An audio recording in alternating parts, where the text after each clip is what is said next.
So once you have a design, and again, remember the design has to be finished, but we do have the left side pretty well finished. You're going to implement it. And we're going to start with a scoring system, okay? And here are the changes that are going to happen to the scoring system. And in fact, they're going to start this fall, okay? We're already in the process of implementing changes to the scoring system, which will be implemented this year. The scoring system needs to be accurate, consistent, fair, unbiased, robust, understandable, efficient, and fast. So how do we do that? We use technology and new developments in terms of computers, internet, scoring processes, and some enhanced psychometrics. This is what we call the distributed scoring system, okay? And it's a little hard to see because they're little bitty pictures, but let me describe it for you. On the very left, it says you have the test delivery server, a computer. Now, this is the plan for the future. We know that this will not happen in the fall of this year, but the second half will. The first part, the vision, is that you will go to a test center, you will log in, the computer will download to your center, to your system, the test administering system, the test. You will interact with that. That's the exam site, the second image. That'll automatically upload back to a server. And what that server will do is take the performance examination and send it out in bits, little vignettes, okay? So instead of a long 10-minute problem, there will be a series of shorter problems. And each of those shorter problems will be sent out, and that's what that series of boxes is at the top right. And then what happens is it's distributed electronically to raters in different locations. Now notice what's happening. You've got that first image right there, that's a vignette. It's going to 2 raters, but this one over here is going to 2 different raters, and this one's going to 2 different raters. So instead of just having 2 or 3 raters, a candidate will have many raters involved in scoring their test. Remember what I said about bias. How do you get rid of bias? You minimize its impact. If that first rater doesn't like me, doesn't like my look, it doesn't matter as much because I now have multiple raters scoring the same examination in different cases. By the way, we also manage the raters. We have tests built into the rating system. So if that first rater is biased, it shows up and we stop them from rating, okay? So we're not only measuring the candidates, we're also measuring the raters. And that's a constant ongoing measurement system so we can identify raters who start to deviate. Remember what I said about fairness. The luck of the draw of raters can't affect the outcome of the test. So we have to do something to stop that. And this is how we do it. So that gets distributed, and the rater is rated. It comes back to the scoring system. And in the scoring system, there is logic that says, how's this candidate doing?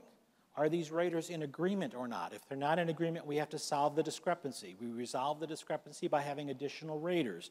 It continues this process until we know that the candidate has received the number of fair and accurate ratings that they need to make a decision. And by the way, since it's all electronic, a few minutes after this candidate gets done answering this question, it gets distributed to these raters. Remember I said the scoring system in a couple of days? That's how, because it's automatically going up into the system and back out again. Now again, this sounds like it might be over the rainbow, but it's not.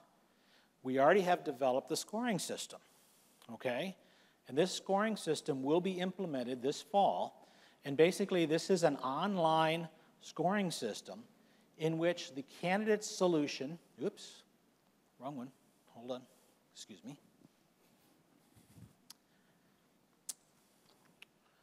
Okay, this is a video, so I have to start it manually. But basically what happens is the candidate's video is uploaded to the internet, and raters log on in this fashion. This is actually working. And the raters go to a work queue. And that work queue lists all of the candidates whose vignettes have been uploaded to the system. And you see this first candidate, number 7777? Well, the rater comes over and clicks on that, and candidate 77, who looks an awful lot like Gino, pops up and starts the test. Now, obviously, this isn't a real test, but you get the idea that the rater watches this, and now the scoring system is simple. Did you see that? There were 4 scores: pass, borderline fail, and fail. Once he scores that, 7777 is no longer in the queue. It's gone. It's automatically sent over to somebody else. Okay? It's already working. It's already there. We're going to start implementing that this fall. What we aren't implementing yet is the first part, is the computerized delivery. It'll still be delivered in the current testing centers, and the disk will come back, but instead of mailing the disks to raters, as is the current practice, the disks will be uploaded to the internet, and then it'll happen in that queue. Okay? Again, it's not over the rainbow because it's already there. It's already happening. So, what's next? When? When is this all going to happen? It does take time, guys. I mean, it's not going to happen tomorrow, but in August, which is just a couple of weeks from now, the pre-JTA survey is going to happen. That's going to come out to all of you. It's going to be an invitation to everybody in RID and NAD to actually answer these questions about specialization. Now, this is where your job comes in. You got to answer the survey, okay? You can't let other people do this because you are directing the future of this program. You're directing the future certification, the future of the testing program, the content of the future exam by answering the survey. You're also deciding what those specializations are going to be. So that happens this August. This fall, we will launch that new scoring system I just talked about. So candidates will start already receiving the benefit of having a much more advanced, faster, more accurate scoring process. The test will be pretty much the same, a little bit reformatted, but the content will be the same. But the scoring will be different. Next year, the job analysis will be started. This is the big study that starts now the development of the new examinations. In the spring of 2013, those level 1 and level 2 exams, NIC 1 and NIC 2, will be launched. And then following that, specialty certifications will be developed and launched.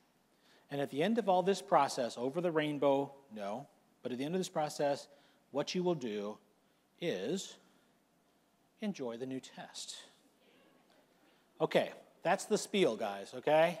So I appreciate your sitting through all that, and now we're going to have a few closing words, and then we're going to have a whole bunch of questions, and we're going to stay here and answer all of your questions as a group until the end of our time, and then we're going to continue to be here afterwards if you have individual questions that you'd like to ask. So thank you very much.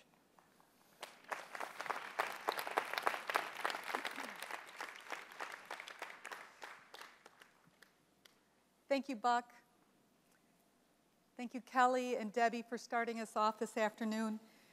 As you can see, we have a lot in store for the NIC, and I am very excited about the changes, the improvements that we've talked about this afternoon. I'm excited about RID certification and for our profession for the future. As Kelly mentioned earlier, these enhancements will make NIC certification more valuable for everyone. Through this enhancement process, we'll restore confidence in the certification among the deaf community and other consumers of interpreting services by far better representing the skills and experience of those who hold the NIC certification and providing our consumers with a more effective way to assess the services that they'll be receiving. The new scoring system implemented this fall will increase scoring consistency and allow RID to provide NIC exam results much faster, as Buck just stated, and we're very excited about that progress. We're excited about the work of the NIC Task Force thus far, and we're looking forward to supporting you all as you go through this process and as we move forward together through the process. Also, RID will assist stakeholders in understanding the enhancements to the NIC, so our users of interpreting services will understand what they're receiving. when they see a certified interpreter. This is really an exciting time for RID and for the profession, increasing member input and involvement. This is as a result of your feedback. And that's always been a key priority for me in my last 4 years as president, building trust by listening to the members and moving forward with member feedback and input.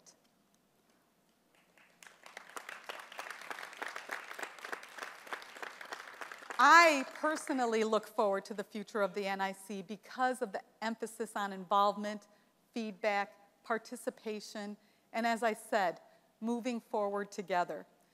And you'll hear from us regularly on the progress that we make, on enhancements. We'll be reaching out to you for support, as we said in the beginning with the profession-wide survey, the survey to assess the areas of specialization. That will be followed immediately after with the comprehensive job task analysis. The results of these studies will guide the development of the next 2 exams, tentatively titled NIC 1 and NIC 2. We'll be assessing interpreter skill at an entry level and a higher level, and that will form the basis of our certification at these levels. Specialty exams, as Buck stated, will be designed to assess specialized skills in the future. I also wanted you to know that along with this NIC Forum, RID is continuing our dedication to clear and frequent communications. You'll see these communications in the RID Views, in e-news, on the website, on Facebook postings. There's also already there an easy-to-find NIC News. I've already been there. I've already clicked on it. Make sure you go to the RID website, where at the very top bar where you see leadership and about RID, there's a bar there to click on NIC News, where you'll be getting the latest advancements and enhancements and information for the members. I'd like to thank the NIC Task Force for their hard work over these last 2 years, and I'm really looking forward to the future of the program because of their hard work.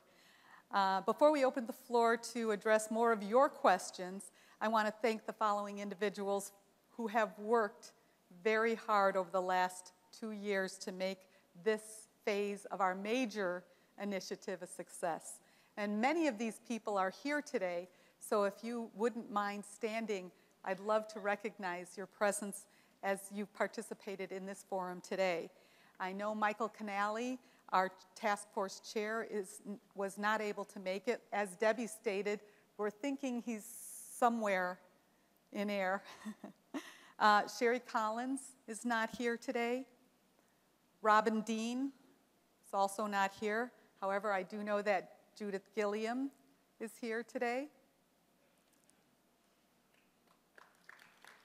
Lysandra Gold, Jolinda Greenfield is one of our conference interpreters. I've seen her today, but she might not be in this forum.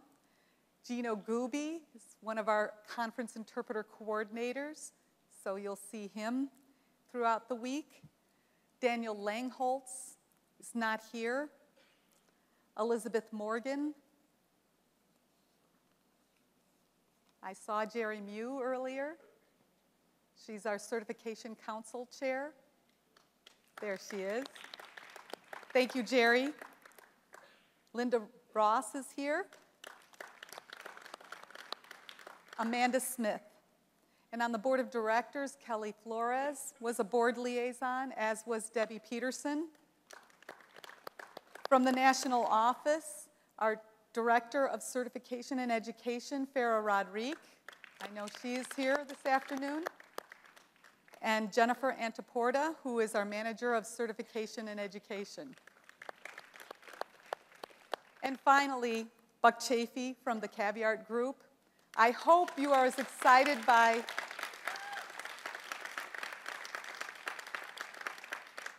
I've heard Buck speak several times now, and every time I hear him speak about the work of our NIC Task Force and his ability to put everything into a very clear, organized manner for us to understand has been so helpful to me as a member of RID, and I hope you've seen some of that today from Buck. So thank you so much, Buck. And as I said, I am looking forward to moving forward together on the NIC certification enhancements.